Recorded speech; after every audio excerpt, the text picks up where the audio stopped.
Hello and welcome to another video review. This is Sleeping Dogs for PC, Xbox 360, and PlayStation 3. This is a third-person action game by United Front Games and published by Square Enix in August of 2012. And it's pretty interesting because it started out life as the third game in the True Crime series. It was True Crime Hong Kong. And Activision eventually shut down that project, citing high development costs and such like that as the reasons for doing that.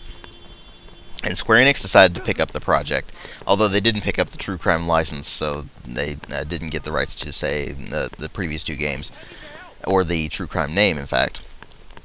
Hence, the game was renamed to Sleeping Dogs, and they ended up publishing it in 2012. The game actually started development in 2009, so it was in development for quite a while, and it's understandable why Activision would have shut down the project, since it was 2011 when they shut that down, and like, guys, you keep delaying this project over and over again. But suffice to say, Sleeping Dogs is effectively True Crime Hong Kong, just renamed. Same game, same developers and everything, but different name. But the real question becomes, is it any good?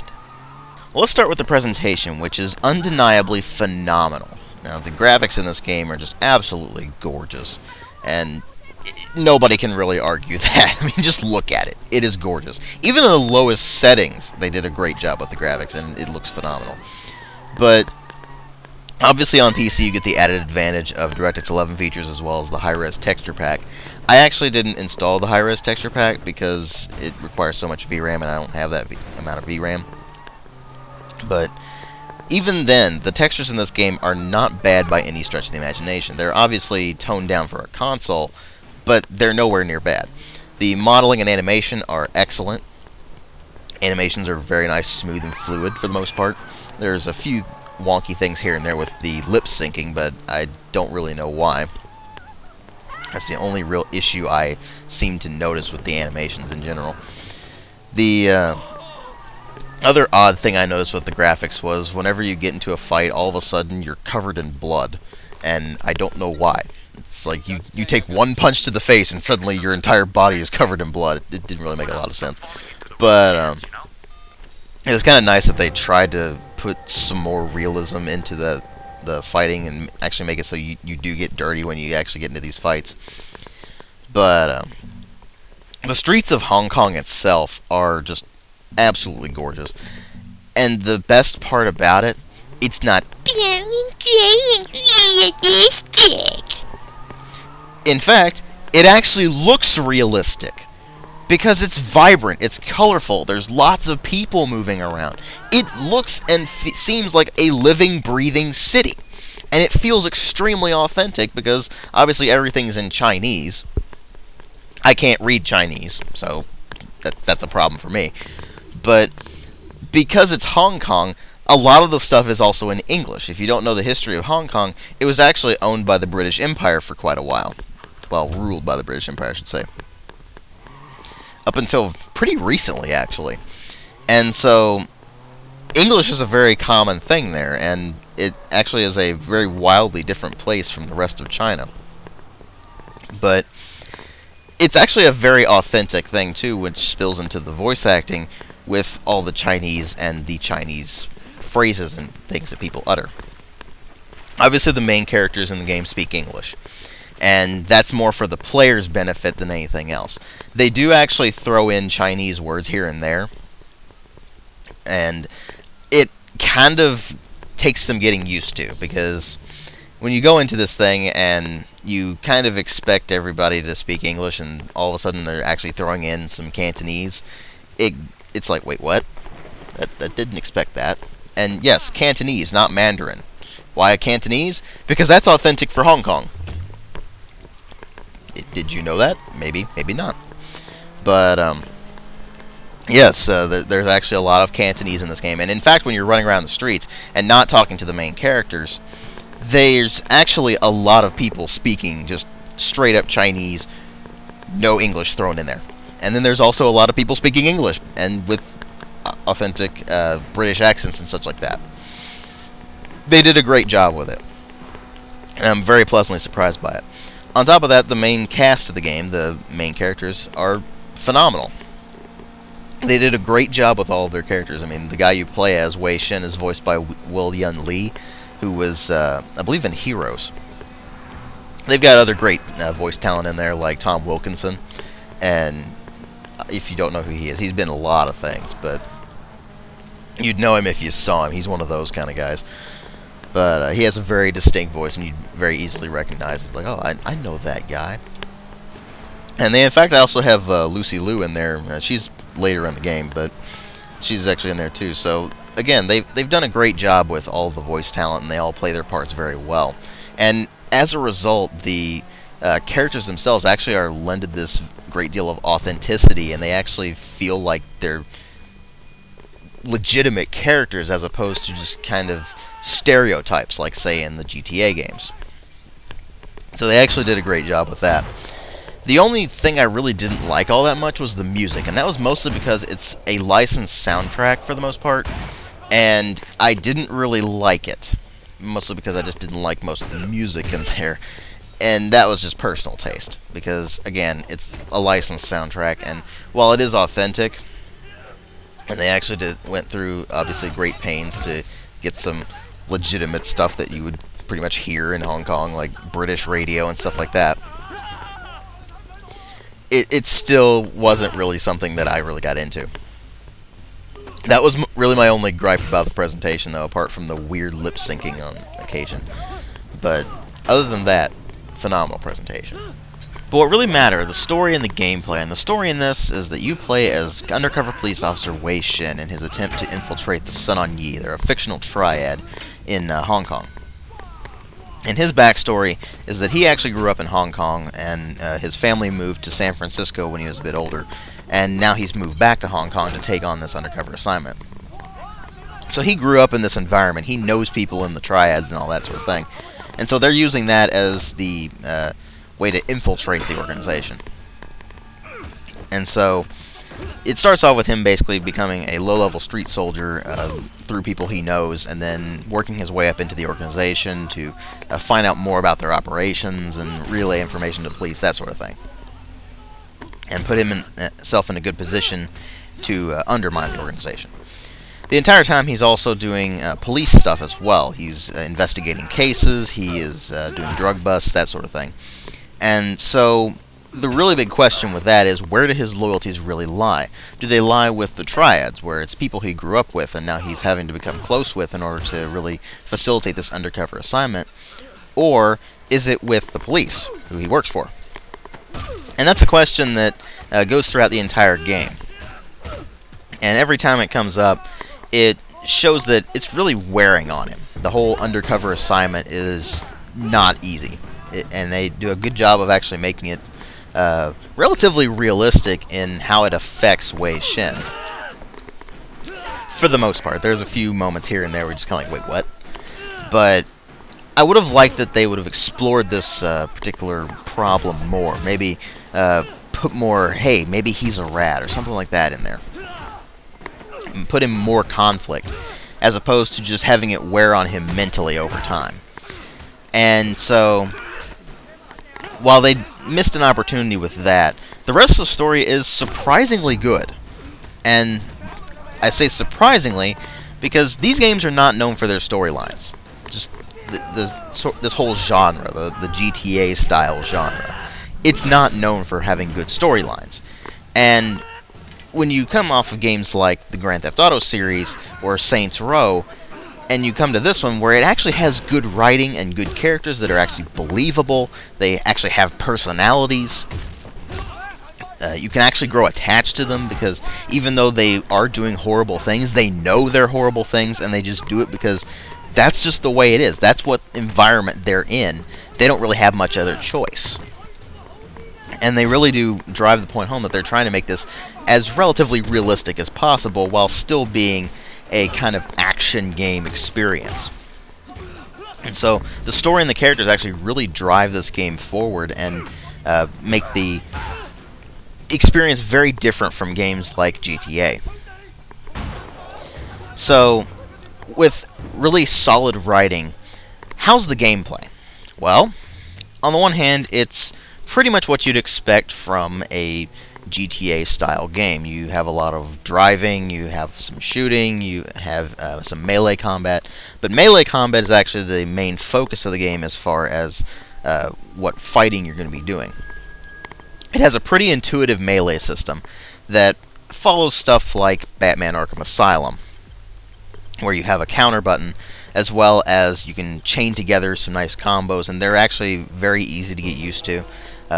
Usually the controls work out okay, even on keyboard and mouse, but I did notice occasionally when I would hit the counter button it wouldn't trigger. I guess my timing was just slightly off or something like that. But it's whenever an enemy glows red, that's when you have to hit the counter button. And so then you go into a counter maneuver and, of course, knock them aside. You can also grab onto enemies and run them over to objects that you can then smash their face into, basically. Or whatever it may be.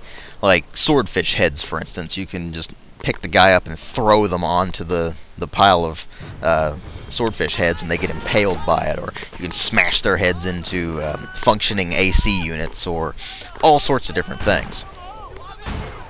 And these finishing maneuvers are often just brutal, and they really drive home the point of street fighting.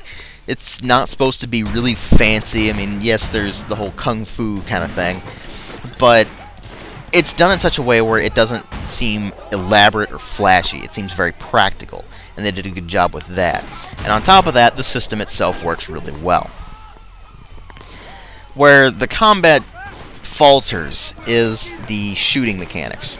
Now, there were apparently some issues with it at launch where the shooting mechanics really didn't work well at all, but now that it's had some patching, they work fine. Now, they're nothing particularly impressive or amazing or anything like that. They're pretty standard shooting mechanics. It's got a cover system. There's some basic, you just pick up whatever weapon you find and you use that.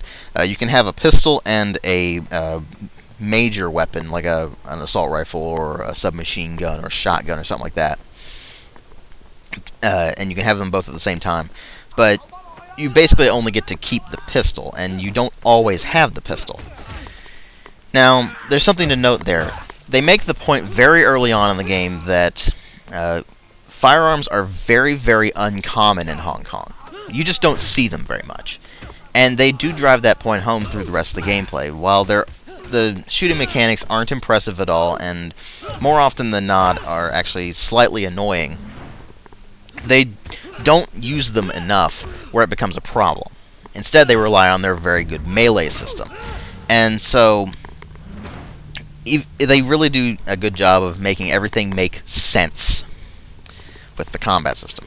Now, toward the end of the game, you're going to see a lot more shooting, but that's kind of expected, because by that point, you're going to be fighting a lot more enemies. You're going to be running into enemies that are tougher. And while you do still have a lot of melee fights, it's going for a more action-y feel, and so guns are more necessary.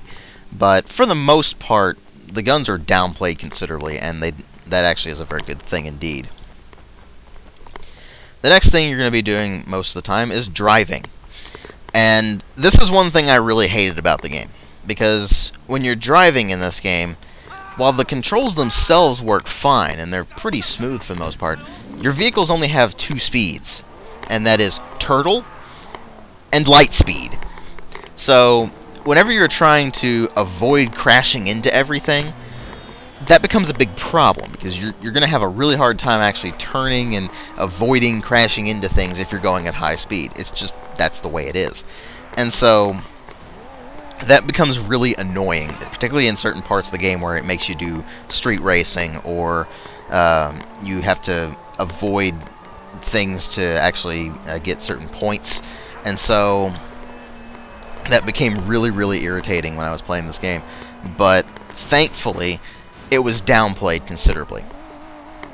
Typically, when you're driving in this game, it's just to get from point A to point B. It's not, this is the focus of the mission. And so, at least that's a positive thing.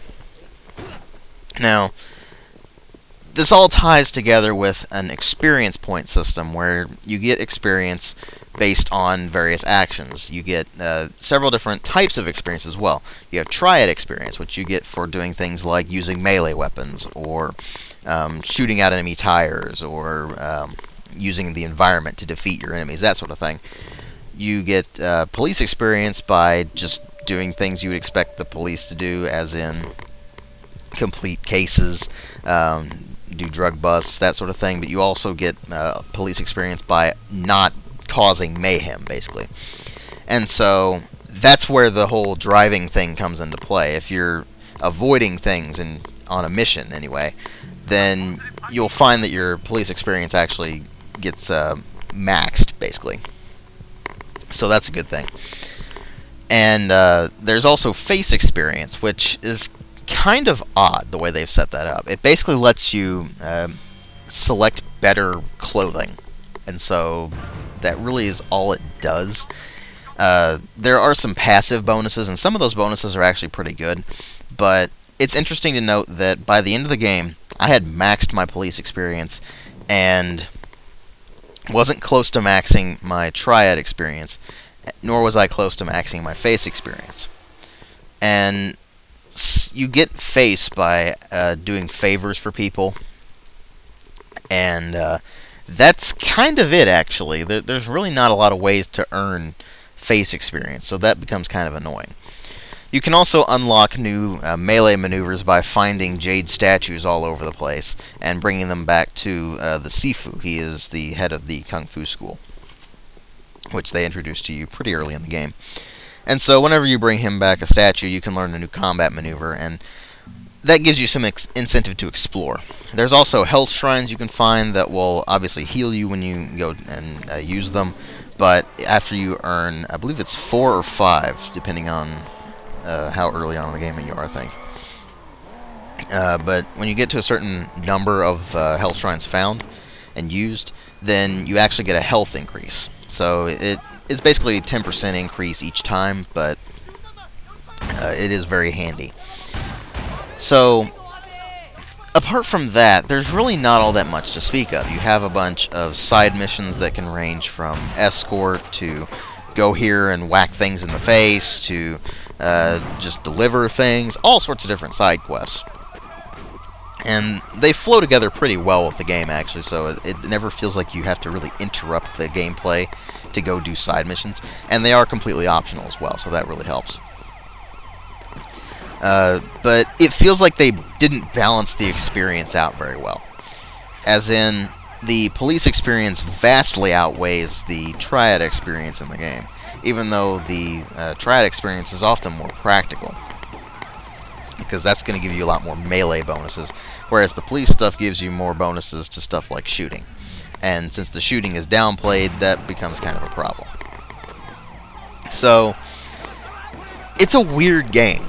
And while there is a lot of mission variety, while the story itself is very well done, it comes down to that gameplay, and the gameplay in these types of games is what bothers me the most. Because usually when I play a game like GTA, I find it incredibly boring. And in this case, I didn't. I actually really enjoyed Sleeping Dogs. Now, it does have flaws. They're obvious, and you can very easily see them through what I've said so far. The story could have gone other places. I felt like the ending was a bit wimpy compared to the rest of the storyline, but for the most part, the story was very engrossing, and it kept me going throughout the entire game quite nicely. And I can definitely recommend it based on that. Just know, it is a gem, but it's a flawed gem. I give it a 4 out of 5. Thanks for watching.